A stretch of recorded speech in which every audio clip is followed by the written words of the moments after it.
Hi, I'm Yaya. Hey, I'm Lloyd. We're from Hand Luggage Only. And this week we're going to Nova Scotia, Canada.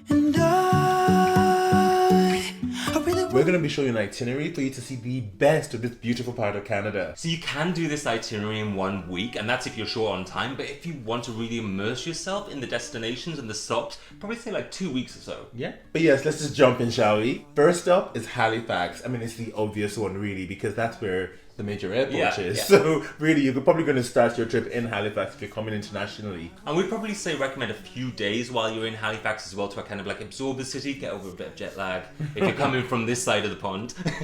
So whilst you're here, you want to head down to the waterfront. This is where all the stores are, all the different like small restaurants. There's also a farmer's market there. Like literally, it's the kind of place that you can go to, gorge, and roll yourself back to your hotel after. It's amazing. Next up, Peggy's Cove. So this is like just under an hour away from Halifax itself, so you can easily drive there in the morning and actually spend probably half a day there. It's like a small historic fishing village in itself. It is so colourful. It's just gorgeous. You have to visit. Yes. When you're done with Peggy's Cove, your next stop on the road trip is Lunenburg. Lunenburg is this amazing, like I think it's about 250 years old, but it's a UNESCO World Heritage Site because it's one of the best preserved British settlements in North America. It feels like you're literally stepping back in time. There's a really great place you have to stop for lunch called the Fish Shack as well. They've got this outdoor patio, fresh fried fish with lashings of vinegar on. It is really, really delicious. So I would say one of the best ways to like explore Lunenburg is on a walk-in tour. It is quite I mean, it's set on a bit of a hill, but it is quite walkable, and it's one of the best ways to actually get to take in each of the sites in the city and actually find all the important places there. So by this point, you've had a lot of like the city and the culture. The next thing you want to do is actually spend a lot of time in the nature as well, and the perfect place to go to is Kajimakujik National Park. It's absolutely stunning, and the fact is it's like 90 minutes or so from Lunenburg itself by car,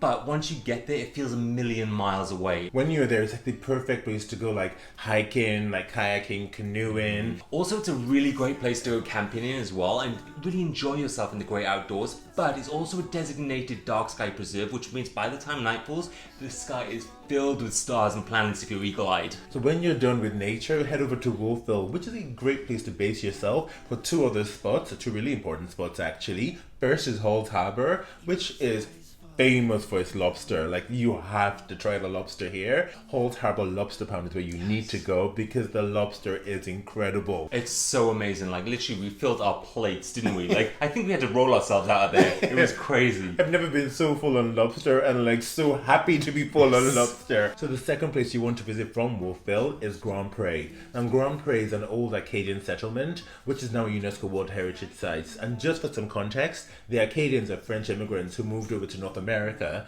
and they were just persecuted, and there's a whole story to learn about when you go there. But the Grand Pre is important because like you get to see how they lived, how they farmed the land, which is essentially marshland before. But yes, you have to visit.